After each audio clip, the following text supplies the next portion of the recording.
Assalamualaikum warahmatullahi wabarakatuh. Waalaikumsalam warahmatullahi wabarakatuh. Bagaimana keadaannya, sehat? Harus sehat ya. Sehat, Bu. Ya, Bu. Anak yang hebat. Sehat, Bu. Ini kita akan belajar di tema 3, subtema 3 pada pembelajaran 2. Sebelum kita mulai lebih jauh ke materi pembelajaran, alangkah baiknya kita berdoa dulu bersama-sama menurut agama dan kepercayaan kita masing-masing. Ada yang mau memimpin doa? Ya, Bu. Oh iya, boleh ya Nak Ria, silahkan ya. Iya, Bu. Bersiap. Berdoa mulai. Selesai. Amin. Terima kasih ya Mbak Ria ya atas kesempatannya. Baik, langsung saja. Ya, untuk hari ini ya tujuan kita mempelajari tema 3, subtema 3 pembelajaran 2, yaitu agar nanti kita dapat memahami bagaimana mencari informasi penting dalam iklan layanan masyarakat. Kemudian yang kedua, nanti kita juga akan mempelajari sehingga nanti kalian bisa menganalisis beberapa organ-organ pencernaan, namanya, fungsinya, kemudian gangguan atau penyakit yang menyerang sistem organ pencernaan tersebut. Kemudian yang terakhir, nanti kita akan mempelajari materi tentang karya seni rupa daerah, ya. Nah, setelah mempelajari itu, nanti kalian akan memahami tentang perbedaan antara karya seni daerah satu dengan yang lainnya, terutama pada motif batik, ya. Baiklah, sekarang Guru share dulu materinya. Sistem pencernaan yang sehat dan terjaga dengan baik akan berpengaruh pada kesehatan tubuh secara keseluruhan, ya. Kemudian sistem pencernaan itu sangat penting bagi tubuh kita karena lewat sistem pencernaan ini, makanan yang kita makan akan diubah menjadi sebuah energi. Nah, untuk menjaga kesehatan sistem pencernaan tubuh kita harus mengonsumsi apa? Gizi seimbang. Oh iya, boleh. Yang jelas harus makanan yang sehat dulu ya. Terus nanti harus bergizi seimbang. Pintar, hebat. Hal yang paling sering menjadi penyebab masalah pada sistem pencernaan adalah pola makan dan makanan yang kita konsumsi tidak sehat. Ya, di sini ada ditampilkan sebuah iklan layanan masyarakat. Nah, iklan layanan masyarakat itu isinya tentang apa ya? Coba siapa yang sudah tahu kalau lihat iklan itu kira-kira isinya tentang apa ya? Sadar gizi, Bu. Kenapa sadar gizi? Oh ya, ada jawaban yang lain? Ya. Oh iya, Mbak Iis. Untuk ikut kelompok masyarakat sadar gizi, Bu. Oh betul, iya pinter ya dari 2 jawaban itu. Ternyata kalian sudah bisa mencari informasi pentingnya. Ya intinya adalah kita harus menjadi masyarakat yang sadar gizi. Bagaimana sadar gizinya? Dengan cara mengkonsumsi apa, Mas Heru? Ayo, Mas Heru. Makanan yang sehat, Bu. Oh iya, pinter. Makanan yang sehat dan bergizi. Sip, hebat. Lanjut. Nah, kemudian di sini ada sebuah langkah atau trik ya. Kalau kalian disuruh untuk mencari kata kuncinya, nanti kalian harus cermati dari judul iklannya dulu. Nah, tadi dari kata-kata yang ada dalam poster ini atau iklan layanan masyarakat ini. Kemudian kata tersebut disebutkan lebih dari 1 kali. Ya, ada sadar gizi. Sadar gizinya kemudian walaupun di sini hanya 1 kali, tapi kita harus lihat di sini ada sadar gizi. Sadar gizinya caranya dengan bagaimana? Ada keterangan di bawahnya. Oh, kemungkinan itu kata kuncinya. Nah, perkiraannya seperti itu.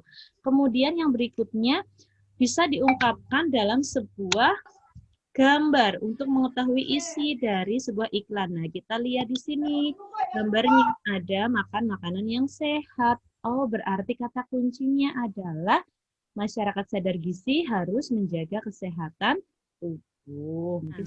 Dari iklan layanan masyarakat ini ya, kita tahu, oh makanan yang sehat itu yang bagaimana? Yang bersih. Terus bagaimana lagi cara menjaga kesehatan tubuh? Tadi dengan apa ini? Mengonsumsi buah dan sayur setiap hari. Iya, betul. Nah, sekarang kita lihat di sini. ternyata untuk mengkonsumsi buah setiap hari kita harus menggunakan porsi secukupnya. Nah, di bawah ini ada salah satu buah. Siapa yang suka pisang? Saya Bu. Saya Bu. Saya, Bu. Oke. Yuk coba untuk manfaat pisang. Untuk manfaat pisang ya, di sini ada 4 manfaatnya. Coba manfaat pisang yang pertama, tolong dibacakan. Mbak Ida, silahkan dibacakan dulu. Yang pertama manfaatnya apa ya? Ya, manfaat pisang mencegah mah dan luka akibat gangguan pencernaan. Pinter. Sip ya. Mencegah mah dan luka akibat gangguan pencernaan. Mengapa itu bisa menjadi manfaat dari pisang dan baik untuk sistem pencernaan kita? Karena pisang itu punya tekstur. Tekstur itu bentuk yang lembut. Jadi ketika kita mungkin perutnya sedang bermasalah, kita itu mengkonsumsi pisang, tapi jangan terlalu banyak juga, harus dengan porsi yang cukup. Karena teksturnya lembut, jadi lambung kita itu ketika mencerna tidak terlalu berat ya. Nah, kemudian manfaat yang kedua, ada yang mau baca atau mau ditunjuk ini ya? Yang berani saja ya, silakan. Dapat menetralisir iritasi pada bagian dalam perut, Bu. Oh iya, betul. Iritasi itu apa ya? Tahu tidak?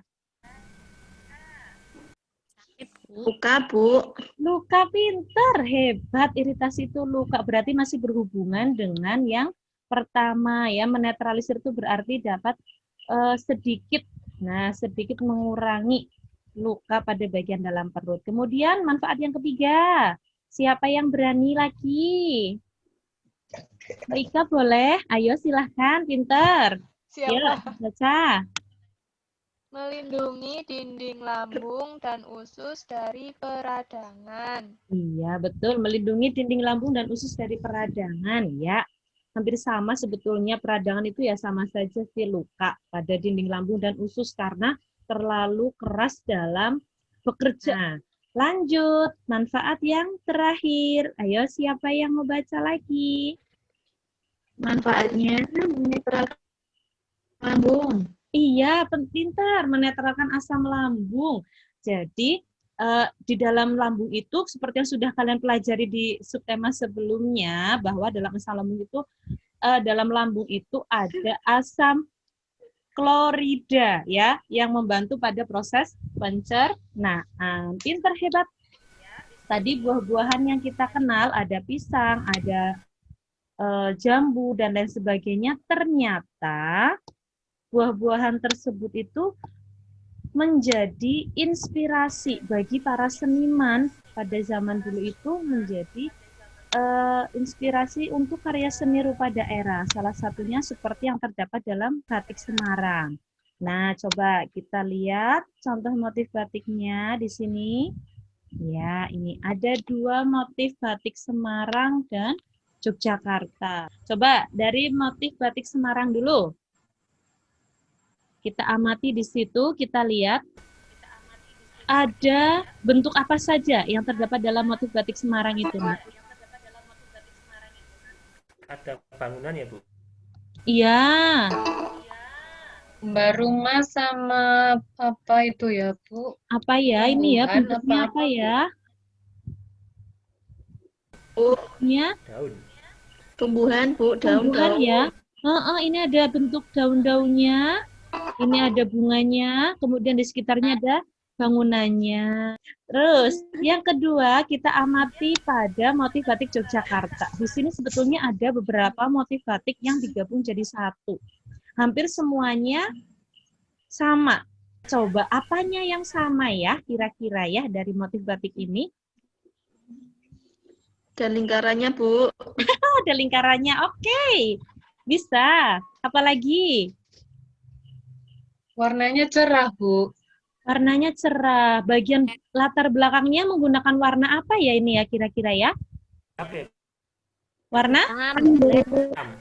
hitam. Oh iya, Hitam, Bu. Iya, gelap Hitam. ya warna hitam. Ada yang warna coklat tua. Nah, iya itu ciri khasnya ya. dari batik Yogyakarta itu banyak atau hampir semua motifnya itu menggunakan warna gelap. Coba sekarang hasil analisis kita ya, kita lihat pada ulasan materi yang ada di bawah ini. Motif batik itu ya adalah salah satu hasil karya seni rupa daerah yang paling terkenal di Jawa Tengah. Ya, kemudian di Jawa Tengah itu ternyata ada beberapa daerah penghasil batik yang menonjol, antara lain daerah mana saja ya Nak ya? Kalongan, Bu. Kalongan, Kemudian mana Solo. lagi? Solo, Kemudian Semarang, Semarang, Betul. Selain di Jawa Tengah, ternyata pusat batik itu ada juga di Yogyakarta. Ingat ya? Jakarta. Nggih. Batik Jogja dan Solo itu lebih didominasi warna coklat dan biru tua. Terus untuk motif batiknya, ya, itu ada motif parang. Kebetulan tadi di contoh belum ada, babon angrem dan wahyu tumurun. Nah, tadi di contoh itu yang ada ini Bu Guru tahunya ini batik kawung, ya. Kemudian ini teruntum. Nah, kalau untuk parang, babon angremnya belum ada. Nanti bisa kalian cari informasi lainnya di internet, ya. Kemudian, batik Pekalongan memiliki ciri pesisir. Pesisir itu berarti daerah mana ya? Pantai, Bu. Pantai, iya pantai ya. Dengan corak yang khas, coraknya banyak mengandung pengaruh dari Cina yang dinamis dan kaya akan warna. Warnanya yang digunakan adalah warna-warna cerah, warna hijau, kuning, merah, dan merah muda, dan didominasi oleh motif bunga. Nah, nanti setelah ini ya Nak, kalian silahkan untuk membuka LKPD. Ya, nah nanti di sini ada LKPD, mulai dari tadi yang materi pertama tentang iklan layanan masyarakat, ya nanti kalian di situ sudah ada petunjuknya, sudah ada tujuannya, dan ada kegiatan yang harus kalian lakukan. Kemudian berikutnya LKPD-nya ada tentang mengidentifikasi penyebab gejala gangguan sistem. Nah, atau di sini sudah Bu Guru berikan bacaannya. Ya, nanti kalian tinggal mengisi tabel ini sesuai dengan informasi penting yang kamu dapat dari bacaan tersebut. Yang terakhir, tentang mengidentifikasi bentuk dan jenis karya seni rupa daerah. Di sini sudah ada contohnya. Nah, nanti kalian buat clippingnya ya. Clipping itu kumpulan dari batik yang kamu cari. Ada yang perlu ditanyakan? Jelas, Bu. Sudah? Oke, kalau sudah, sekarang kita simpulkan dulu bersama-sama ya. Kita tadi belajar tentang apa saja? Ada Pencernaan, pencernaan gangguannya ya, gangguan penyakit. sistem pencernaan. Kemudian yang pertama tadi apa ya? Masyarakat sadar gizi. batik, Batik, hebat. Kemudian iklan layanan masyarakat. Tadi kata kunci kita bisa ambil dari mana? Dari kalimatnya, Bu. Dari kalimatnya bisa. Kemudian dari apanya lagi? gambarnya, Bu. Gambarnya, pinter, hebat. Kemudian tadi sistem pencernaan ya. Ada gangguannya. Nah, ada gangguannya, ada penyakitnya. Sehingga agar sistem pencernaan kita sehat, harus bagaimana? makan makanan yang bergizi, Pinter, makan buah dan sayur juga ya, tetap dengan porsi yang cukup. Ya, Bu. Baik, terima kasih atas perhatiannya. Ada yang perlu ditanyakan lagi tentang tugasnya atau materinya? sudah jelas, Sudah jelas. Bu. Nah, baik, untuk pertemuan kali ini kita akhiri sampai di sini. Mohon maaf apabila Bu Guru ada kesalahan. Nah, untuk mengakhiri web meeting kita kali ini, kita berdoa dulu. Ya, masih pimpin doanya. Selesai ya. Teman-teman, mari kita berdoa. Berdoa mulai. Berdoa selesai. Sampai jumpa nanti lagi anak-anak.